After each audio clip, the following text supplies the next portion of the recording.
ఉదయాన్నే లేచి సూర్యుడికి దండం పెట్టి ఒక రోజు ప్రారంభించడం మనందరికీ అనాదిగా వస్తున్న ఆచారం. ఆ సూర్యుడికి, ఆదిత్యుడికి, ఆ భాస్కరుడికి దండం పెట్టి డే మొదలు పెడతాం. ఈ సినిమా ప్రమోషన్స్ అంతే ఎనర్జీతో, అంతే పవిత్రంగా, అంతే ఇష్టంగా ఆదిత్య యాంబియన్స్ నుంచి మొదలెట్టడం very very very very very happy. Aditya vibe, Aditya ambience అదిరిపోయింది. Thank you guys.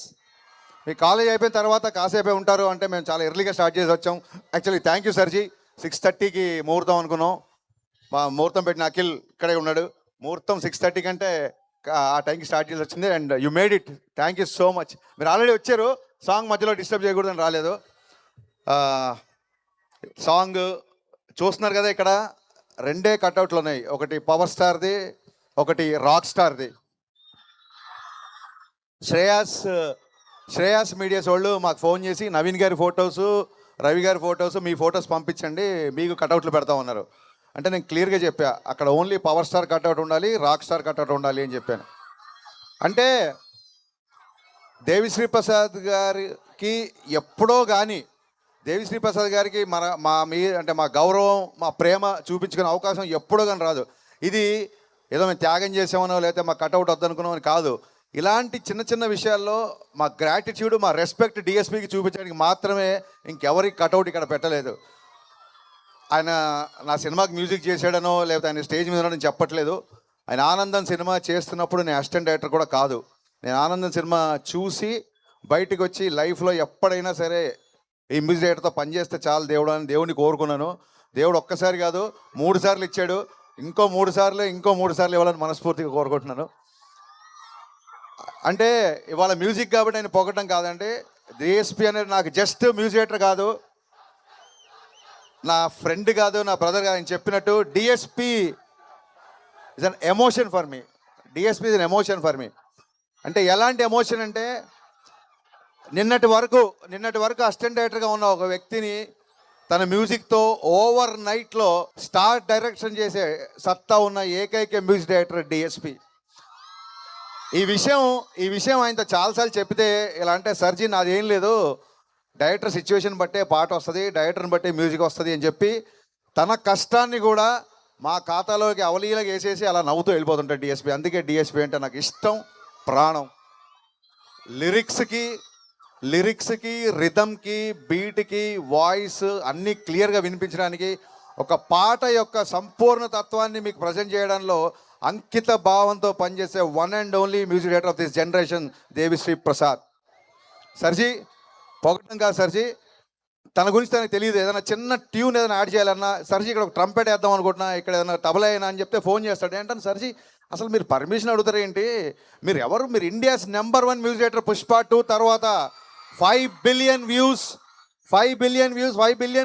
ఏంటి ఇంప్రెషన్స్ ఉన్న ఆల్బమ్ చేసిన వ్యక్తి ఇక్కడ ఇది యాడ్ చేయొచ్చా, అక్కడ చేయొచ్చా అని చెప్పి మళ్ళీ ఫస్ట్ సినిమాకి పనిచేసినట్టు పనిచేస్తుంటే ఆ వ్యక్తికి సాష్టాంగ నమస్కారం చేయకుండా ఇంకేం చేయగలుగుతాం. సర్జీ I love you so much.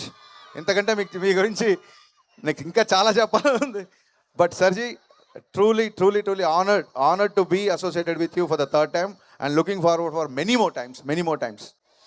Next ఈ సినిమా ఇందాక మీరు చూసిన సాంగ్ అంత గ్రాండ్గా రావడానికి కానీ, నేను అనుకున్న దానికంటే నాకు ఎక్కువ ఇచ్చే నిర్మాతలు మా నవీన్ ఎర్నేని గారు, రవిశంకర్ గారు. నిజంగా చెప్తానండి, వాళ్ళిద్దరు లేకపోతే ఈ సినిమా లేదు, నేను లేను. పాండమిక్లో నేను ఆ టాపిక్ మళ్ళీ వస్తాను. వీళ్ళిద్దరు సపోర్ట్ ఎంతగా ఉంటుందంటే, ఏదైనా చేద్దాము అంటే ఎంత అవుద్దండి అని అంటారు తప్ప అంతెందుకు అవుద్దండి అని ఏ రోజు అనలేదు. ఒక ఫ్యామిలీలో అమ్మ గారాబం చేస్తే నాన్న స్ట్రిక్ట్గా ఉంటాడు, నాన్న గారాబం చేస్తే అమ్మ స్ట్రిక్ట్గా ఉంటుంది. అప్పుడే ఆ ఫ్యామిలీ, ఆ కుటుంబం బ్యాలెన్స్గా ఉంటుంది. అలాగా నవీన్ గారు డైరెక్టర్స్ అందరినీ ప్యాంపర్ చేస్తుంటారు, మా రవి గారు ఫాదర్ లాగా చాలా స్ట్రిక్ట్గా ఉంటారు. బట్ అలాగని చెప్పి ఎవరిని వదలరు, మాతో ట్రావెల్ అవుతుంటారు. ఇవాళ ఈ ప్రోగ్రామ్ మొత్తం బ్యాక్ ఎండ్లో ఉండే అంతా ఆయన అబ్జర్వేషన్లో జరుగుతుంది. రవి గారు ఇక్కడ ఉంటే ఇంకా బాగుండేది. వాళ్ళిద్దరూ అంత బ్యాలెన్స్డ్గా ఉన్నారు కాబట్టే రంగస్థలాలు కొట్టినా, పుష్పాలు కొట్టినా ఏ రోజు ఒక మాట ఎక్కువ మాట్లాడలేదు. అలాగే 1-2 సినిమాలు డిసప్పాయింట్ చేసి ఫ్లాపులు వచ్చినా ఏ రోజు ధైర్యాన్ని కోల్పోలేదు. అంత ప్రజెన్స్ ఆఫ్ మైండ్, అంత స్థితప్రజ్ఞత ఉంది కాబట్టే మైత్రి సంస్థ ఇవాళ ఇండియాలోనే నెంబర్ 1 ప్రొడక్షన్ హౌస్గా నిలబడింది. సార్ నవీన్ గారు, మీ బ్యానర్లో పనిచేయడం నాకే కాదు ఏ డైరెక్టర్కైనా మైత్రి మూవీస్లో పనిచేయడం అనేది ఒక ఒక వరం. ఇలాంటి ప్రొడ్యూసర్లు దొరకడం అనేది నిజంగా అదృష్టం. ఇది మనస్ఫూర్తిగా పూజ సుకృతం అని చెప్తున్నాను. ఇంత సపోర్ట్ చేసే ప్రొడ్యూసర్లను ఎప్పుడు చూడలేదు. ఎందుకు ఇంత చెప్పాల్సి వస్తుందంటే, ఒక విషయం చెప్పాలి మీకు. ఇది కన్ఫెషన్ అనుకోండి లేదా క్లారిటీ అనుకోండి. బయట చాలా ఈ సినిమా మీద చాలా రకాల ఆర్టికల్స్, చాలా రకాల వెబ్సైట్ల మీద, చాలా వెబ్సైట్లలో లేదా మీడియాలో, ఎలక్ట్రిక్ ఛానల్ అన్నిట్లలో కొన్ని రూమర్లు అయితే వచ్చు, కొన్ని వాళ్ళు వాస్తవాలు అనుకుని రాసిండొచ్చు, చాలా జరిగినాయి. అందరు రాసిందంటే సినిమా పవన్ కళ్యాణ్ గారి వల్ల లేట్ అయింది అని చెప్పి చాలామంది రాశారు. ఇవాళ నేను ఇక్కడ ఈ ఆదిత్య కాలేజ్ వేదిక చెప్పగలుగుతున్నానండి. మళ్ళీ ఒకసారి అందరికీ క్లారిఫై చేస్తున్నా, ఈ సినిమా పవన్ కళ్యాణ్ గారి వలన ఏ మాత్రం ఆలస్యం అవ్వలేదు, అస్సలు అవ్వలేదు. ఫస్ట్ ఒక కథ అనుకున్నాం. ఫస్ట్ అంటే సినిమా ప్రమోషన్ స్టార్ట్ చేసిన తర్వాత నాకు ఉస్తాద్ భగత్ సింగ్ గురించి కంప్లీట్గా మాట్లాడడానికి దొరికిన అవకాశం వేదిక ఇదే కాబట్టి చెప్తున్నాను. వేరే సినిమా ఫంక్షన్కి వెళ్ళినప్పుడు ఉస్తాద్ అప్డేట్ అనుస్తారు, అప్పుడు మన సినిమా గురించి చెప్పడం కరెక్ట్ కాదని ఎప్పుడు చెప్పలేదు. ఫస్ట్ ఒక కాలేజ్ బ్యాక్డ్రాప్లో లవ్ స్టోరీ, ఎందుకంటే గబ్బర్ సింగ్లో బాగా మాసిగా చూపించారు, నాకు ఆయన ఒక జల్సా ఖుషీ లాగా చూపించాలని చెప్పి ఒక కాలేజ్ బ్యాక్డ్రాప్ లవ్ స్టోరీ అనుకున్నాం. సినిమా అనౌన్స్ కాడి నుంచి ఎక్కడికి వెళ్ళినా సరే, అన్న ఇంకో గబ్బర్ సింగ్ ఎప్పుడు అని చెప్పి సోషల్ మీడియాలో అవ్వచ్చు, బయట అవ్వచ్చు, సినిమా లవర్స్ అవ్వచ్చు, ఫ్యాన్స్ అవ్వచ్చు, అరే వీళ్ళు ఇంకా ఎక్కువ అదే మాస్, అదే ఒక ఫుల్ టు ఎంటర్టైన్ ఎక్స్పెక్ట్ చేస్తున్నారు. ఎక్కడో మేము అనుకున్న కదా కొంచెం క్లాస్ అవుతుంది అని చెప్పి ఆ తర్వాత ఐడియా డ్రాప్ చేద్దాము, ఇంకో థాట్కి వెళ్దామా అన్న ఒక సందిగ్ధంలో ఉన్నప్పుడు ఆ పాండమిక్లో నేను చాలా మెంటల్ డిప్రెషన్కి వెళ్ళిపోయాను. నా మెంటల్ హెల్త్ కూడా చాలా దెబ్బతిన్నప్పుడు. సో ఈ కట్ చేద్దామా, ఇంకో కట్ చేద్దామా అన్న సందిగ్ధంలో నా వల్ల కొంచెం టైం వేస్ట్ అయింది. ఆ తర్వాత ఒక రీమేక్ అనుకున్నాము, అది పెద్దగా ఎగ్జైట్ అవ్వలేదు ఎవరము. ఆ తర్వాత అది పక్కన పెట్టేశాము. ఎందుకంటే ఆయన లైనప్స్ చూస్తుంటే కొన్ని క్లాస్ సినిమాలు ఉన్నాయి ఆయన చేస్తున్నప్పుడు, అప్పటికి ఆ సినిమాలు అనౌన్స్మెంట్ కూడా వచ్చేసింది. సో డెఫినెట్గా ఇలాంటి పాటలు ఉండే సినిమాలు అయితే లైనప్లో నాకు ఎక్కడ కనబడలేదు.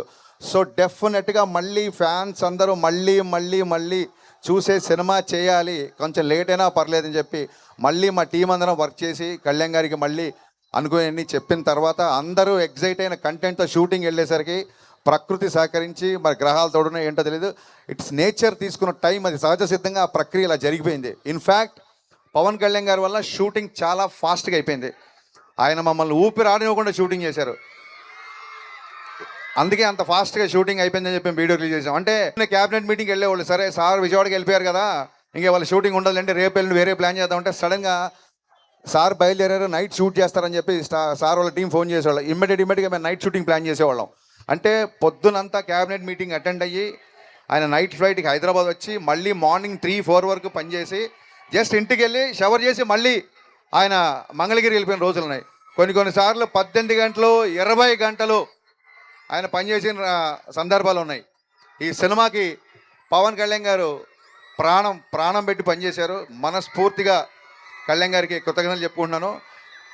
మరిన్ని విషయాలు డెఫినెట్గా ప్రీలీజ్ ఈవెంట్లో మాట్లాడుకుందాం. అండ్ మా ఫేవరెట్ లిరిసిస్ట్ భాస్కర్ పట్ల అన్నయ్య, ఇందాక దేవి గారు చెప్పినట్టు భాస్కర్ పట్ల గారితో పనిచేస్తుంటే గాల్లో తేలినట్టు ఉంటుంది, ఫుల్ బాటిల్ ఎత్తి దించకుండా తాగినట్టు ఉంటుంది, దమ్ము లాగినట్టు ఉంటుంది. అన్నయ్య మామూలుకి ఎక్కివ్వలేదు. నేను మొన్న ట్విట్టర్లో ఇందాక ట్విట్టర్లో కూడా పెట్టా. అంటే ఆయన చెప్పినట్టు ఎవరు దిగాలుగా ఉన్నా లేచి గంతులేసి మరొక న్యూ ఫేజ్ ఆఫ్ లైఫ్లోకి ఎంటర్ అయ్యే ఒక మూమెంటం ఇచ్చే సాంగ్ ఇది. కమర్షియల్ సాంగ్ అయినప్పటికీ, డ్యాన్స్ ఉన్నప్పటికీ కళ్యాణ్ గారు ఎప్పుడు ఒకటే చెప్తుంటారు, ప్రయత్నంలో లోపం ఉండకూడదు, ఫలితం మన చేతిలో ఉండదు. ప్రయత్నంలో ఎప్పుడూ లోపం ఉండకూడదు.